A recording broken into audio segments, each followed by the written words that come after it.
YouTube, what is up? It's AD with US Squads. I hope you're enjoying your day. Today we're going to be talking about the RCBS Summit single stage reloading press. It's a different type of press, and I'll explain that in a second. A little bit different design. So I'm excited to beta test it and try it out. So this video is going to be an unbox and quick overview video to give you an idea of the single stage setup that this press has to offer. Now, one of our vendors was nice enough to send this to us to demo, so we're going to give it a try, load a few hundred rounds through it, and give you a final review after we do our beta test. So, as most RCBS products, comes with a limited lifetime warranty. So let's get to the unbox, shall we? So we're going to unbox this bad boy. As you can see, the box is not that big. This press weighs a hefty 8 pounds, but it doesn't take too much space on your workbench. There's going to be about 3 components in the box. There's going to be the actual press, the operation handle, and then like a little plastic box that catches the used dispense primers when you deprime the shell. Now there's something to note in this is that this press does not prime. It does not have a priming system, so it will resize, deprime, and also it will you'll be able to seat your bullets or projectiles. So as you can see, here is the press. It's basically made out of cast iron, 2-inch ram piston system. Here is your operation handle. You can see it's kind of long. They sell a shorter version, so if you're resizing smaller shells, you don't need that much leverage. You can get a smaller version. Now to install this charging handle or operation handle, there's a hole on the right, hole on the left. There's some threads there. Depending if you're right-handed or left-handed, you're just going to simply install that on the right or left-hand side, depending if you're right or left-handed. So as you can see, I'm just mounting it on the right-hand side because I'm right-handed. It just screws on until the threads bottom out. And then from there, you just simply mount your press onto your workbench. Now, 2 ways to mount this press. You're going to simply bolt it onto your workbench, or what I like to do is I use a C-clamp. You should use 2, one on the right side, one on the left side. Tighten those down and the press should be good to go. You're going to want it affixed to your workbench. I like to use the C-clamps because I move my presses around. Sometimes I want them on the right side, sometimes I want them out of the way, sometimes I don't want them on the workbench. So with the limited space that I have, I like to C-clamp my presses on, and that's kind of what I do.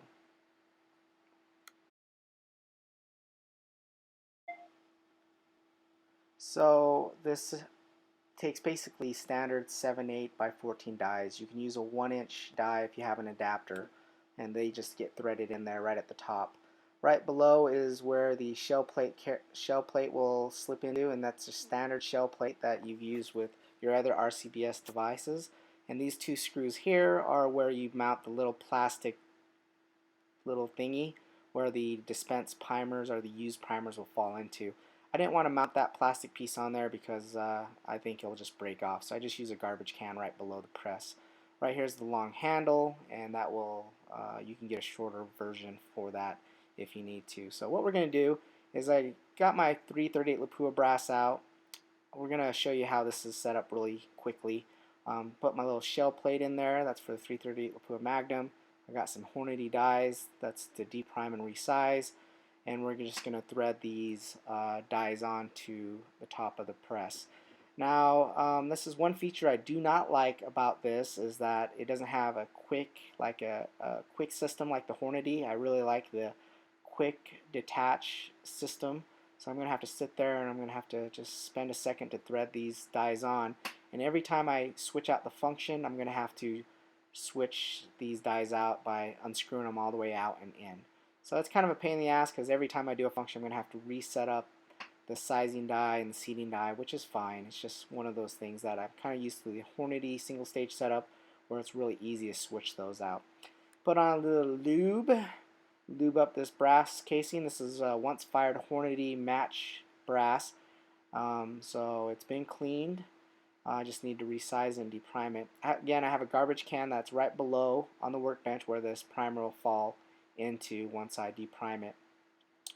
Now I'm doing this with one-handed, which isn't the best way to do it, and I should put 2 C-clamps on there to make sure it doesn't slip, which it just did.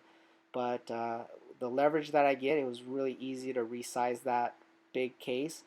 Keep in mind that there's a 4.5-inch opening, so if you have very large brass casings, you're going to have no problem with clearance to seat a bullet or projectile in that. See all the room I have? Because that 338 Lapua brass is really large, and I have plenty of room to maneuver that case in there. So that's one of the advantages on that. Also notice the 2-inch piston. It's huge, because I'm going to show you the Hornady lock and load single stage, and you're going to see how different the piston is. The piston's not even close to that size as far as girth goes. So it was fairly easy to resize that one piece of brass, and so I'm going to do another piece of brass in just a second. So I'm actually going to put another C-clamp on there because there's a little loose there. Again, back to the Hornady single stage press. Obviously the leveraging is not different, but look at that quick turret system. That's to easily, I can have those pre-threaded, and I just simply lock and lock that into place, and I don't have to mess around with the adjustments will be close, small tweaks, but I don't have to screw on that die. I just basically put it on the quick system. Now notice how small that piston is and how much leverage I have with this single stage. This has a lot of leverage. Leverage is the key. Plus, this is the biggest difference between this function is I'm moving the die down to the case. Most single stage presses, you're moving the case up into the die. So I don't know which is better, really. I don't know. I mean, if any of you guys know, you can chime in on that detail. I'm going to actually, before I do this other case, I'm going to grab another C-clamp. I'm going to make sure both sides are clamped down, so I have I have the press firmly attached to the workbench, and that's what I probably should have done at the very beginning. So now that we have two, notice how easy it is to resize that. It was much more sturdy, and deprimed it and then went into the little garbage can I have right below. Again, that's pretty much it. So I just wanted to show you guys that functionality.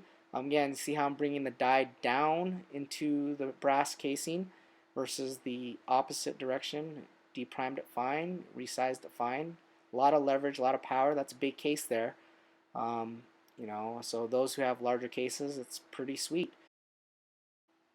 To summarize, what I like about this is I like the quality. Quality is nice. It's made out of cast iron. It has a 2-inch piston. It's quality stuff. Okay, this is not a cheap setup.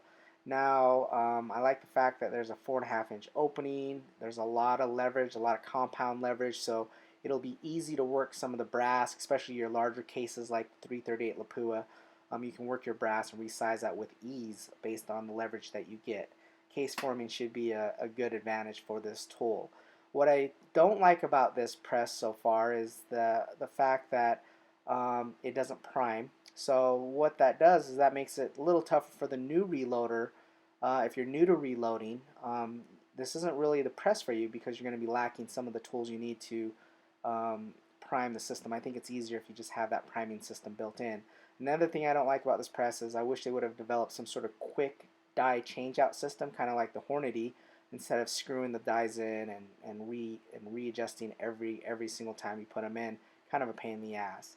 So at $210, I think for the seasoned reloader, it would be a great addition to the workbench. For the new reloader, I don't think this is the right tool for you personally. But I hope this review just overall helped in your decision making or gave you some insight on this particular press. So thanks for watching. Appreciate it. Subscribe, and I really do appreciate all the support. Thanks a lot.